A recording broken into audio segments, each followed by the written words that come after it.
So in this video, I'm going to talk about another style of trading, which would be breakout or breakdown trading, depending on which direction your bias is. So in the previous video, I talked about playing retests. So I think playing retests is easier because you've seen the magnitude of the previous move once the level got broken. You see what I'm saying? But playing that breakout or that breakdown in that moment, you don't really know how far the move wants to go. But sometimes you get situations like this where I'm saying this is a crucial test for NQ. If this fails, then we have room lower. So this would be a breakdown trade because you got a trend line there is retesting a breakout on the green, right? So if this fails, then you're probably going to get a pretty big move to the downside. So if we go to NQ today, you see that did fail. And we got a pretty big move to the downside. So at that green line, we failed. Here's the failure. Happened overnight. All of it happened overnight. So that was a breakdown trade for me. And that short position that I took on Friday, because it looked like it had a chance of breaking down, but I bought time.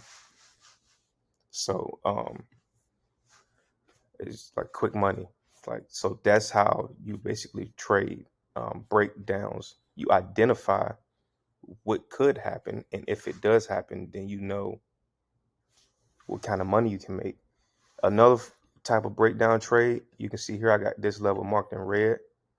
This happened. We knew that coming down here, this was going to be acting as some support, and we did get a bounce. Then we got another bounce, which was not unusual. But then coming back down again, we knew that it probably was not going to hold. So you can short this bounce or breakdown, but you got to say, okay, we got some support right down there, so I got to be careful here too, because this could be a false breakdown. Or you can let it break down and then let it come back and say, okay, I like that we broke down and didn't have much momentum back to the upside. I'll just play a retest on that, right? Retest that area where those wicks are. You get a wick in the opposite direction. So that's just breakout trading versus breakdown trading. You can make money either way. I always just say being patient. You give yourself time, because even a breakdown trade like AMD, I'm thinking below 93.5, this going to go. But it's just chopping at 93.5.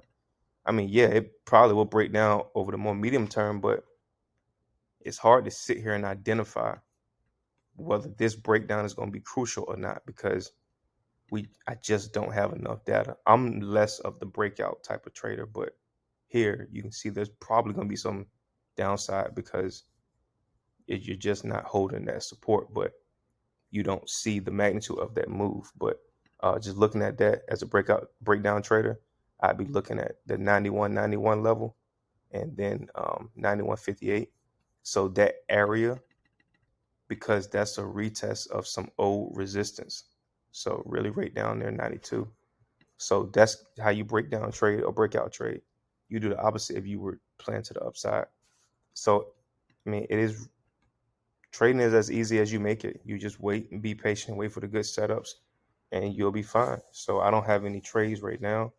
I'm just waiting on QQQ to come back and retest this 322 area.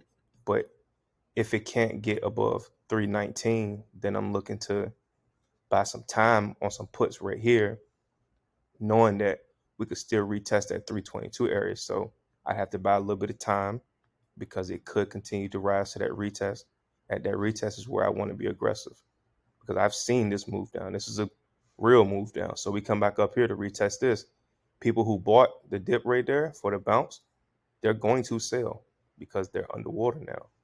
So they be at break even if you're on the retest. So then you'd expect a pop, retest, and then a drop. And that's just how you do it. I mean, that's the market. I played the breakdown. Now I'm ready to play the retest. That's just the market. Breakdown, retest, breakdown, retest. Do whatever's comfortable for you. So I hope you enjoyed the content and not financial advice. Keep your stops tight, whatever you do, and turn the notification bell on and be sure to subscribe. Y'all see the shirt, man. Good boys need a spanking too, y'all.